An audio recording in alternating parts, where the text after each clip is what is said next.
দক্ষিণ কলকাতায় ল কলেজে খোদ গার্ড রুম, যেখানে সিকিউরিটি গার্ড থাকে, সেই রুমে নিয়ে গিয়ে ধর্ষণ হচ্ছে, তাতে সেই ধর্ষণের আবার ভিডিওগ্রাফিও করে রাখা হচ্ছে। আমার সঙ্গে রয়েছেন রাজনৈতিক বিশ্লেষক তথা অধ্যাপকের সঙ্গে আজকে কথা বলবো, বিশ্বনাথ চক্রবর্তী। আমি বলছি স্যার, আপনিও একটা ইউনিভার্সিটির অধ্যাপক স্যার, এই কলেজের হালগুলো, এই রকম পরিস্থিতি, কলেজে ধর্ষণ হচ্ছে। আমি বলছি রাস্তাঘাটে জঙ্গলে রাতের বেলা বেরোলে আগে শোনা যেত ধর্ষণ হতো, এখন শোনা যাচ্ছে কলেজের মধ্যেও ধর্ষণ হচ্ছে।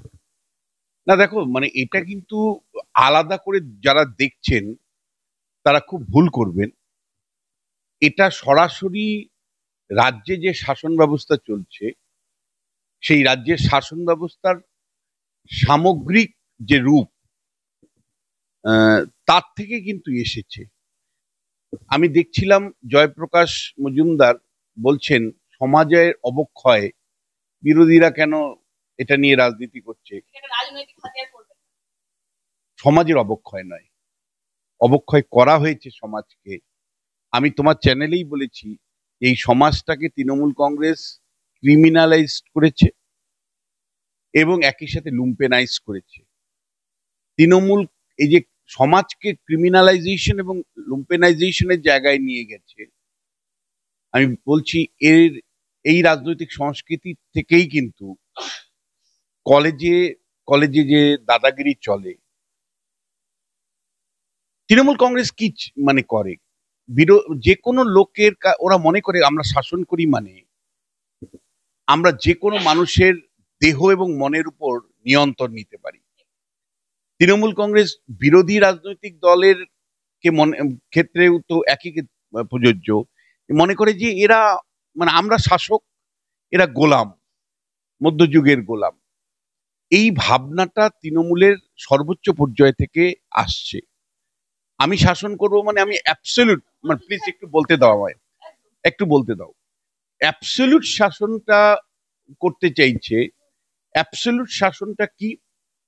যে আমার সর্বস্তরে আমি যে লুম্পেন ক্লাসটাকে তৈরি করেছি, এই লুম্পেন ক্লাস বা লুম্পেন সংস্কৃতি, এরা যে যেখানে আছে সেখানে একটাই শুধু, যে হয় আমার দলকে রেভিনিউ তুলে দাও আর ভোটের জিতিয়ে দাও, বাদ বাকি সময় তোমরা খুল্লা ছাড়া যা ইচ্ছে তাই করো। এবং এইটা কলকাতার বুকে এর আগেও হয়েছে। যারা পুরনো সাংবাদিক, তুমি জিজ্ঞেস করে দেখবে, কলকাতার একজন নেতা, কলকাতা তৃণমূলের একজন নেতা, তার জেল হেফাজত আলিপুরে পর্যন্ত হয়েছিল। জেল হেফাজত হয়ে যাওয়ার পরে, মানে ছাত্রী লাঞ্ছনার জন্য, নির্যাতনের জন্য তার জেল হেফাজত হয়ে যাওয়ার পরে উত্তর কলকাতা সে বড় পদ পেয়েছিল ছাত্র পরিষদের। আমি তোমাকে খুব পরিষ্কার করে বলছি যে ওদিন যদি তাকে দ্বিতীয়বার পানিশমেন্ট, মানে দ্বিতীয়বার আবার পদে উন্নতি না করে, যদি তাকে পানিশমেন্ট যখন হয়ে গেছিল, আদালত মানে যখন তাকে আলিপুর জেলে পাঠিয়ে দিয়েছিল, তারপরে যদি মানে তাকে যদি শাস্তি দিত, হয়তো আজকের ঘটনাটা উঠে আসতো না, দৃষ্টান্ত হয়ে থাকতো। কিন্তু তৃণমূল কংগ্রেস তো তা করেনি। সেই যার বিরুদ্ধে অভিযোগ এসেছিল, যাকে আলিপুর জেল হেফাজতে পাঠানো হয়েছিল, তাকেই আবার মানে দলের, মানে ছাত্র পরিষদের গুরু দায়িত্ব দেওয়া হয়েছিল। ফলে এটা আমি তোমায় বলছি, ধারাবাহিকভাবে এই অভিযোগগুলো বেশিরভাগ ক্ষেত্রে আমি তোমায় বলছি সরাসরি শাসক দলের ছত্রছায়ায় থাকার জন্য হচ্ছে।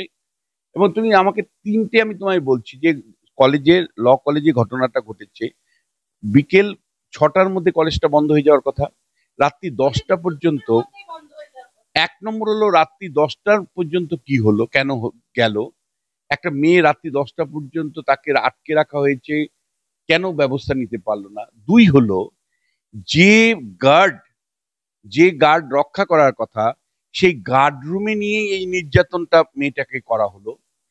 যার নিরাপত্তা দেওয়ার কথা, এবং সেটাও দুঃখের যে তোমাকে লক্ষ্মীর ভান্ডার দিচ্ছি, তাই কলেজ বিশ্ববিদ্যালয়গুলোতে কোনো কর্মী দিতে পারছি না। তোমাকে লক্ষ্মীর ভান্ডার দিচ্ছি, তাই পুলিশ যে নিয়োগ করে পুলিশ প্রশাসনটাকে মানে সচল রাখা, সেটাও করছি না। ফলে স্থায়ী গার্ড নেই, একজন মাত্র, একজন গার্ড যায়। ফলে তুমি নিরাপত্তাহীন তো করে রেখে দিয়েছো। তুমি কি করছো, যে বাজেটটা যদি ভালো করে দেখো, বাজেটে লক্ষ্মীর ভান্ডার আর তোমার খেলা মেলা, তোমার এই মন্দির তৈরি, তারপরে দুর্গাপূজার টাকা দিতে গিয়ে তুমি প্রসাদ বিলি, দুর্গাপূজার টাকা দিতে গিয়ে যেটা করছো, কলেজ বিশ্ববিদ্যালয়গুলো কর্মী নেই, তুমি নিরাপত্তা কর্মী নেই, শিক্ষক নেই, তুমি গত 10 বছর ধরে কার্যত কোনো নিয়োগ করছো না। তুমি নিয়োগ না করে তুমি যে রাজনীতি করছো তাতে হয়তো তুমি জিতে যাচ্ছ ভোটের রাজনীতি। সবাই বলছে দীঘায় মুখ্যমন্ত্রী, পুলিশ মন্ত্রী দীঘায়, পুরো প্রশাসনটা এখনই বিরোধী দলনেতা অভিযোগ করেছে পুরো প্রশাসনটা নাকি এখন দীঘায় চলে গেছে। বিকাশ রঞ্জন ভট্টাচার্য একই কথা বলেছে। না দেখো, শুধু প্রশাসনটা চলে গেছে বললেও যথেষ্ট নয়। যারা গেছে তারা তো সরকারি তেল খরচা করে গেছে, রাত্রেবেলা থাকবে হোটেলগুলোতে খরচা আছে, এবং বিপুল পরিমাণে যে একদম মোহাম্মদ বিন তুগলক যেমন দিল্লির থেকে দৌলতাবাদ পর্যন্ত নিয়ে গেছিল তার রাজধানী, এখানেও কলকাতার থেকে যখন যায় তখন গাড়ির পর গাড়ি সব অফিসার, সমস্ত আইএস অফিসাররা, বিভিন্ন ধরনের নেতারা, বিরাট সংখ্যক, এবং সরকারের খরচা তুমি ভাবো। তার মানে কি, তুমি কলেজ বিশ্ববিদ্যালয়ে নিরাপত্তা দিতে পারছো না, কর্মী নেই, একটা মেয়ে ধর্ষিত হয়ে যাচ্ছে, একটা ছাত্রী কলেজ বিশ্ববিদ্যালয়গুলোতে নিরাপত্তাহীনতায় ভুগছে, তুমি সেখানে না নিরাপত্তা কর্মী নিয়োগ করতে পারছো, না তাদেরকে কলেজ বিশ্ববিদ্যালয়গুলো টাকা দিতে পারছো। উল্টো কি করছো, বিশ্ববিদ্যালয়গুলোকে এই নিয়ে 4বার চিঠি দিয়েছে যে কেন বিশ্ববিদ্যালয়গুলো স্বাধিকার রক্ষা করে তাদের ফিনান্সটাকে তাদের মতন চালাচ্ছে। অর্থাৎ তুমি মনে রাখবে, বিশ্ববিদ্যালয়গুলো কিন্তু অটোনমাস, সেই অটোনমিকে ধ্বংস করবার জন্য 2017 সালে আইন তৈরি করা হয়েছিল। 2017 সালে আইন তৈরি করে এগুলোকে ডিপার্টমেন্টে বিশ্ববিদ্যালয়গুলোকে ডিপার্টমেন্টে পরিণত করার উদ্যোগ। আর এখন যে কয়েকটা বিশ্ববিদ্যালয় যারা স্বাধীনভাবে চলতে চাইছে, তারা বলছে যে না, বিশ্ববিদ্যালয়ের স্ট্যাটু অনুসারে আমরা আমাদের কেন অ্যাকাউন্টস, আমাদের কেন ফিনান্স তো রাজ্য সরকারের সাথে যুক্ত হয়ে করব। তোমরা টাকা গ্র্যান্টস দিবে, তার ভিত্তিতে আমরা যেভাবে চালাই সেভাবেই চলবো। কিন্তু রাজ্য সরকার বেপরোয়া, কয়েকটা ইউনিভার্সিটির 2-1 আধিকারিক, আমি নাম বলছি না, তারা বেপরোয়া ভাবে চাইছে যে কোনো ভাবে এই বিশ্ববিদ্যালয়গুলো অটোনমি ধ্বংস করে, অর্থাৎ বিশ্ববিদ্যালয়গুলো রাজ্য সরকারের দপ্তরে পরিণত করছে। ফলে দেখো, টালমাটাল প্রচুর চলছে কলেজ বিশ্ববিদ্যালয়গুলোতে, নিয়োগ নেই যেমন বললাম, কর্মী নেই যেমন বললাম, সরকার নিয়ন্ত্রণ করতে চাইছে যেমন বললাম, একইভাবেই তোমাকে আমি বলছি যে গত 2017 সাল থেকে নির্বাচন নেই। ওইটাই আমি বলছি, কাল থেকে বাবা মা পাঠাবে কিনা তার মেয়ে থাকলেই চিন্তা মানুষের এই মুহূর্তে গ্রাস করবে, কলেজে পাঠাবে কিনা সেটা নিয়ে ভাববে। দেখো, তোমার এই কথা তোমার সমাজ বিজ্ঞানের টিচার দিবে, কিন্তু আমার কাছে মোর কনসার্ন হলো যে এই কলেজ বিশ্ববিদ্যালয়গুলোতে যে গত 10 বছর ধরে কোনো নির্বাচন নেই, দিনের পর দিন এই নিয়ে আমরা প্রশ্ন তুলেছি যে যাদের নির্বাচন নেই, অর্থাৎ পাওয়ার ভোগ করছে কিন্তু তৃণমূলের ওই ছাত্র নেতারা, সেই বুড়ো হামরাগুলোই সমস্ত ক্ষমতা ভোগ করে রয়েছে। যারা আজ থেকে 10 বছর আগে পাস আউট হওয়ার কথা, তারাই সংসদ বকলমে দখল করে রেখেছে, অফিসিয়ালি না, কিন্তু তুমি যে কোনো কলেজে যাও, ইউনিয়নের যে রুমগুলো সেগুলো সব তৃণমূল ছাত্র নেতারা দখল করে রেখেছে। এবং এরা যে কোনো ভাবে এদের সাথে যে অভিযোগগুলো উঠছে সেটা হলো টাকা, অ্যাডমিশনের টাকা থেকে নানা প্রক্রিয়া, টাকা, হোস্টেলের অ্যাডমিশনের জন্য টাকা, আর একই সাথে এই যে ঘটনাগুলো কোথাও প্রকাশ্যে আসে, কোথাও আসে না। ফলে আমি তোমায় বলছি যে নির্বাচন ছাড়া পাওয়ার উইদাউট রেসপন্সিবিলিটি, এই ছাত্র নেতাদের, সেটা নির্বাচিত নন, ছাত্রদের দ্বারা নির্বাচিত নয়, অথচ তৃণমূল এর সাথে যুক্ত থেকে এরা কি করছে, এক ধরনের দখলদারি করছে। এই দখলদারিটা কেবলমাত্র কলেজ বিশ্ববিদ্যালয়গুলোর সম্পদের উপর নয়, চাকরিও তো পেয়ে যাচ্ছে। এই যে মনোজিৎ মিশ্র যে মূল অভিযুক্ত, সে ওই কলেজের অস্থায়ী কর্মী, কি করে চাকরি পেয়ে গেল কলেজে? একেবারে এই যে আমি তৃণমূল কংগ্রেস করি, আমি তৃণমূল ছাত্র পরিষদ করতাম, তাই আমি যা ইচ্ছা তাই করতে পারি, যেমন ঠিক তেমনি ভাবে এই বেহিসাবিদেরকে আবার অস্থায়ী নিয়োগও করে দেওয়া হচ্ছে। তার কি, দুর্বৃত্তের চক্রটা কিন্তু ঘুরে যাচ্ছে। আমি তোমায় বলছি, দুর্বৃত্তের চক্রটা যদি কেউ না বুঝতে পারে, আমি আবারও আমাদের দর্শকদের জন্য পরিষ্কার করে বলতে চাই যে একটা হলো বিশ্ববিদ্যালয়ে বছরকে বছর নির্বাচন নেই, 2 হলো বিশ্ববিদ্যালয়গুলোর উপর সর্বগ্রাসী অবস্থান রাজ্য সরকারের, 4টা চিঠি দিয়েছে কেন অটোনমি রক্ষা করবেন, কেন ফিনান্স অ্যাকাউন্ট যুক্ত করা হবে না। এবং 2017 সালে একটা ড্রেকোনিয়ান আইন, মানে যেটা বিশ্ববিদ্যালয় কলেজের অটোনমি নষ্ট করে দিয়েছে। ফলে আজকের এই ধরনের ঘটনা সরাসরি রাজ্য সরকারকে আমি দায়ী করব। এবং তার যে ছাত্র সংস্কৃতি, ছাত্র রাজনীতির সংস্কৃতি, যে ছাত্র রাজনীতির সংস্কৃতিতে কোনো উন্নত মান দেয় না, উচ্চ মার্গ দেখায় না, কোনো দর্শন দেখায় না, কোনো ভারত ভাবনা দেখায় না, কোনো সমাজ গঠন দেখায় না, কেবলমাত্র খাও খাও খাও, টাকা রোজগার করো, আর এই ধরনের ব্যভিচারী কাজগুলোর সাথে যুক্ত হও। ফলে এক ধরনের দখলদারি, মানে এই মাস্টারমশাই স্বাধীনভাবে কথা বলে, ওকে ঘেরাও করো। পুলিশ তো অভিযুক্তকে অ্যারেস্ট করেছে, অভিযুক্তদেরকে সত্তর অ্যারেস্ট করেছে পুলিশ। এইটাতে শাসক দল বাহবা কুড়াবার চেষ্টা করছে। বাহ, মানে এটা আবার কি, মানে ঘটনাটা ঘটে যাচ্ছে এবং কি সিস্টেমেটিক ফেইলিওরের জন্য ঘটে যাচ্ছে। আর পশ্চিমবাংলার যারা শাসক আছেন তারা বলবেন যে কলকাতা সবচেয়ে সেফেস্ট জায়গা, এবং শাসক দলের সাথে যুক্ত থাকলে অনেক সময় লোক, অনেক ক্ষেত্রেই অনুব্রত মণ্ডলের মানে বিরুদ্ধে তো এফআইআর করেছিল, কি ব্যবস্থা নিয়েছে? ফলে এদের এফআইআর হতে পারে, মানে ধরতেও পারে, কিন্তু শেষ পর্যন্ত কয়জনের চূড়ান্ত শাস্তি হয়? এরা দৃষ্টান্তমূলক শাস্তি দিতে পারবে? ফাঁসি দিতে পারবে? ফাঁসি দিতে পারবে? তুমি দেখো কয়েকদিন আগেই যে ঘটনা ঘটেছে,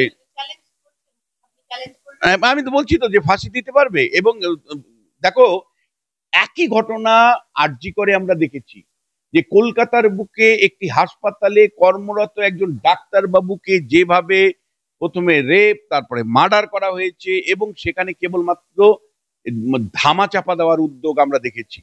একটার পর একটা অভিযোগ এসেছিল সেই সময় যে পুলিশ কিভাবে ধামা চাপা দিচ্ছে, ধামা চাপা দিয়ে পুলিশ সমস্ত কিছু আটকে দিচ্ছে। ফলে আমি তোমাকে পরিষ্কার করে বলতে চাই যে আরজি করের যদি সেদিন শাস্তি আমরা দিতে পারতাম, আরজি করের যদি চূড়ান্ত যদি কোনো মানে অবস্থান আমরা নিতে পারতাম, আমরা যদি প্রকৃত অর্থে শাস্তি দিতে পারতাম, তাহলে আমার ধারণা যে আজকের এই পরিণতি আরেকটা মেয়ের হতো না। আরজি করের ক্ষেত্রে পুলিশ এর বিরুদ্ধে অভিযোগ কি ছিল? প্রতি পদক্ষেপে শুধুমাত্র মানে ধামাচাপা দেওয়া হয়েছে, পরে সিবিআই এসে তারাও ন্যায় বিচার দিতে পারেনি। ফলে কলকাতার বুকে আরেকটা আরজি করের মতন ঘটনা। এটা একটা কলেজ, নিজের কলেজ, সেখানে একটা পাঠরত একজন ছাত্রী, এবং সেই ছাত্রী গণধর্ষণের শিকার হচ্ছে, এবং কারা? শাসক দলের সাথে যুক্ত ছাত্র নেতারা, এবং মানে গার্ডের রুমে, অর্থাৎ সবচেয়ে নিরাপদ জায়গার মধ্যে ঘটনাগুলো ঘটছে। কিছু প্রশ্ন রাখবেন স্যার? না দেখো, আমি মানে এটা কিন্তু আমি তোমায় বলছি, মানে আমি মমতা বন্দ্যোপাধ্যায়ের কাছে নতুন কিছু প্রত্যাশাই করি না। মানে আমি জানি না কে করে, মানে আমরা এক সময় করেছি 2011 সালে। উনি আমাদেরকে ধোকা দিয়েছেন, এই কারণে ধোকা দিয়েছেন, উনি প্রথম যেটা মানে সেটা হলো পরিবর্তনের যে ডাক দিয়েছিলেন সিপিএম এর শাসন ব্যবস্থার বিরুদ্ধে। সেই পরিবর্তন তো দূরের কথা, তিনি সিপিএম এর শাসন ব্যবস্থাটা শুধু কন্টিনিউ করেছেন তা নয়, তিনি আরো বেশি কুৎসিত চেহারা দিয়েছেন এবং রাজনীতির দুর্বৃত্তায়ন করেছেন, একই সাথে লুম্পেনাইজেশন করেছেন, আর প্রাতিষ্ঠানিক দুর্নীতির কথা তো প্রতিদিন তোমাদেরকে বলতে হয়। ফলে মানে এই মমতা বন্দ্যোপাধ্যায় বা তার সরকার বা তার দলের থেকে কোনো প্রত্যাশা জানি মানুষ না করে। মানুষকে কিন্তু নিজের থেকে নিজে সজাগ হতে হবে, এবং খুব পরিষ্কার যে আপনি আপনার আপনার সন্তানকে যদি সত্যি আপনাকে নিরাপদে রাখতে হয়, তাহলে কিন্তু রাস্তায় নামার প্রয়োজন, এবং একই সাথে মানে সরকারি যে ব্যবস্থা সেগুলো একটু বোঝাও দরকার যে কেন রাজ্যের শিক্ষা দপ্তর এই কলেজ বিশ্ববিদ্যালয়গুলোর উপর সর্বগ্রাসী হাত তুলছে, কেন শিক্ষা দপ্তর যে কোনো মূল্যে চাইছে কলেজ বিশ্ববিদ্যালয়গুলোকে নিয়ন্ত্রণে নিতে, এবং তাদের আর্থিক ব্যবস্থার সাথে পশ্চিমবাংলার মানে যে প্রশাসনিক আর্থিক ব্যবস্থাকে যুক্ত করতে চাইছে। ফলে সব মিলে আমি তোমাকে বলছি, হতাশার ছবি আমরা দেখতে পাচ্ছি। আমি আলাদাভাবে কোনো প্রত্যাশা করছি না, শুধু একটাই জনগণকে আমি অনুরোধ করব, আপনার সন্তানকে যদি নিরাপদে রাখতে হয় তাহলে কিন্তু শাসকের বিরুদ্ধে আপনাকে আওয়াজ তুলতে হবে, আপনাকে কিন্তু রাস্তায় নামতে হবে। আমরা মাস্টারমশাইরা আমরা জ্ঞান বিতরণ করতে পারি, আমরা মাস্টারমশাইরা সচেতন করতে পারি, কিন্তু দিনের শেষে অভিভাবক আপনারা আপনার মেয়ের জন্য, আগামী দিনের জন্য কেবল লক্ষ্মীর ভান্ডারটা যে যথেষ্ট নয়, আপনার মেয়ের জন্য লক্ষ্মীর ভান্ডারটা যে কেবল যথেষ্ট নয়, কন্যাশ্রীটা যে যথেষ্ট নয়, তার সাথে সাথে শাসন ব্যবস্থাটাও যে খুব জরুরি, সুশাসনটা প্রতিষ্ঠা করাটাও জরুরি। আর সুশাসন প্রতিষ্ঠাটা করতে গেলে রাজ্যের 44টা দপ্তরে কর্মী নিয়োগ করতে হবে। 6 লক্ষ কর্মী নেই, পুলিশের 30% কর্মী নেই, বিশ্ববিদ্যালয়গুলোতে শিক্ষক নেই, বিশ্ববিদ্যালয়গুলোতে নিরাপত্তা কর্মী নেই, শিক্ষা কর্মী নেই। এগুলো সব মিলে যে শাসন ব্যবস্থা, সেই সুশাসন ব্যবস্থার জন্য কিন্তু যদি আপনি আওয়াজ না তোলেন, কেবল লক্ষ্মীর ভান্ডার নিয়ে যদি আজকে সন্তুষ্ট থাকেন, তাহলে বাড়ির লক্ষ্মী কিন্তু অনিশ্চিত অবস্থাতেই থাকবে, নিরাপত্তাহীন ভাবেই থাকবে।